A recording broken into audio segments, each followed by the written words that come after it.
Madame Bovary sou eu. Oi, gente, tudo bem? Meu nome é Eric e hoje nós vamos falar de Madame Bovary. Animado! Eu li essa edição da Antofágica, que já já eu mostro para vocês. Também tem uma outra edição, Abril Coleções Clássicos, edição lindíssima também. Olha, gosto de ficar, quando eu tô lendo, de ficar assim com os dedos. Minha filha não gosta, ela tem aflição, esse barulho de contato. Madame Bovary. A Madame Bovary, ela é uma personagem egoísta, ela é mimada, ela é autoritária, grosseira, ela é também muito viva, ela é impulsiva, inteligente, sagaz, esperta. Trouxe algumas características dela, algumas características que de fato não são muito positivas, vamos dizer assim. No entanto, eu me apaixonei por ela, me apaixonei pela Madame Bovary. É a terceira personagem do mundo da ficção que eu me apaixono. A primeira que eu me lembre foi a Lorelai Gilmore, de Gilmore Girl. Eu morria de ciúmes dela com o Christopher. Eu ficava, não fica com esse cara, ele não presta, vale nada. E a segunda foi a Luísa Narim, que é uma clássica personagem também da história brasileira, da luta contra a escravidão, da Revolução dos Marés, e também personagem principal do livro Um Defeito de Cor. Eu me apaixonei por essa personagem e agora a Madame Bovary. Nessa história deste livro, a Madame Bovary ela é uma moça jovem, cheia de vida, estudada, ela fez piano, música, ela cantava, tocava, ela pintava, desenhava, só que ela era uma camponesa. E ela casa com o Charles Bovary, que era um médico. O Charles, ele era um personagem muito pacato, uma pessoa sem ambição. Esse negócio da ambição, ela é algo muito que ele pode ser um ponto positivo, porque motiva a pessoa a querer mais, a querer fazer mais coisas da vida, a querer mais, mas em excesso se torna uma pessoa muito ambiciosa, né? E uma pessoa muito ambiciosa virar Maria de Fátima, né? Virar vilã de novela, que passa por cima de todos e por tudo e não está nem aí com as consequências. E a Madame Bovary, ela tinha um pouco disso, de uma pessoa de fazer as coisas e não se importar muito com as consequências. Ah, eu estou apaixonada, eu quero isso, eu quero aquilo, aquilo outro. Então, sempre nessa ânsia do mais e nunca se dá por satisfeita pelo aquilo que tinha. Em contrapartida, o Charles, satisfeito demais com o marasmo da vida.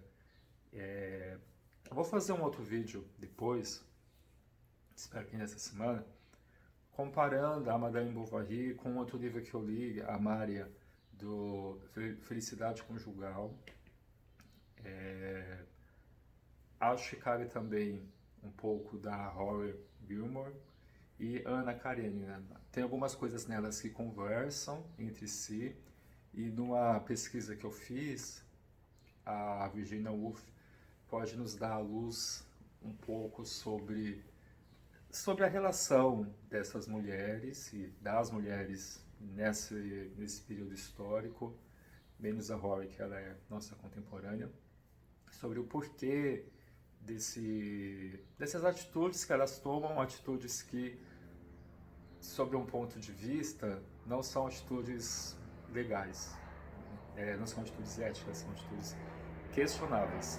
Inclusive, o Gustave Flaubert, que é o autor do livro, ele foi julgado pela corte francesa em 1857 para se defender, para defender a personagem e defender o livro.